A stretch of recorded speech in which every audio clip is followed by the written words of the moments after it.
नमस्कार।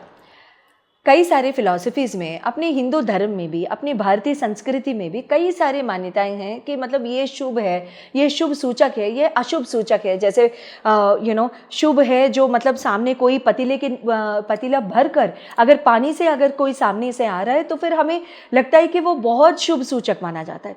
अगर कोई सामने से मतलब दूध भरे हुए कैन्स में लेके आ रहे हैं या तो दूध पैकेट के बैग लेके आ रहा है, दूध वाला आ रहा है, तो फिर हमें लगता है अपनी जीवन के प्रॉस्पेरिटी बढ़ जाएगा।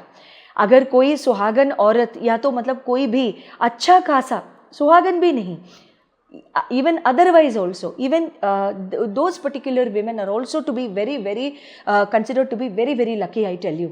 क्योंकि मेरे पापा तो हमेशा मुझे बोलते थे कि कभी भी मुंह पे गिन नहीं आना चाहिए और मुंह को फेर कर कभी नहीं जाना चाहिए। उनको प्रणाम कर कर लेफ्ट साइड मुड़कर सिर झुकाकर उनको प्रणाम कर कर जाना चाहिए, because they are very lucky. शुक्र को इंडिकेट करते हैं। कोई भी अपने लव्ड वंस को अगर खो देते हैं, वो उनका मतलब सिर्फ टाइम है, बदनसीब नहीं है, कभी नहीं है ऐसे करना। उनको सिर झुकाकर आप हाथ जोड़कर उनके मतलब अगर उनके होठों पर स्माइल आता है ना, ओए होए, उनके आशीर्वाद से ज़्यादा कुछ नहीं है। शुक्र बहुत मजबूत हो जाते हैं और शुक्र आपके बहुत अच्छे से रिजल्ट्स देने लगते हैं। उनके साथ साथ आपको ये भी करने की ज़रूरत है कि जब जैसे मतलब घर में कोई कांच की चीज़ें अगर टूट गया हो, आप कुछ भी काम करने जा रहे हैं, कांच की चीज़ें अगर फटाक से टूट जाता है, पूरे कांच की चीज़ें जो भी टूट गया हो उसको पूरी तरीके से मतलब साफ़ कर कर घर से बाहर फेंक दीजिए। ऐसे कि नहीं कि सुबह कूड़ा वाला चला गया, अगले दिन सुबह निकाल देंगे। वो दिन मतलब पूछिए मत कि आपके घर में क्या क्या नहीं हो सकता। कलेश हो सकते हैं, मन मुटाव हो सकते हैं, बीमारियां आ सकते हैं, कोई गिर सकता है, कोई पड़ सकता है, कोई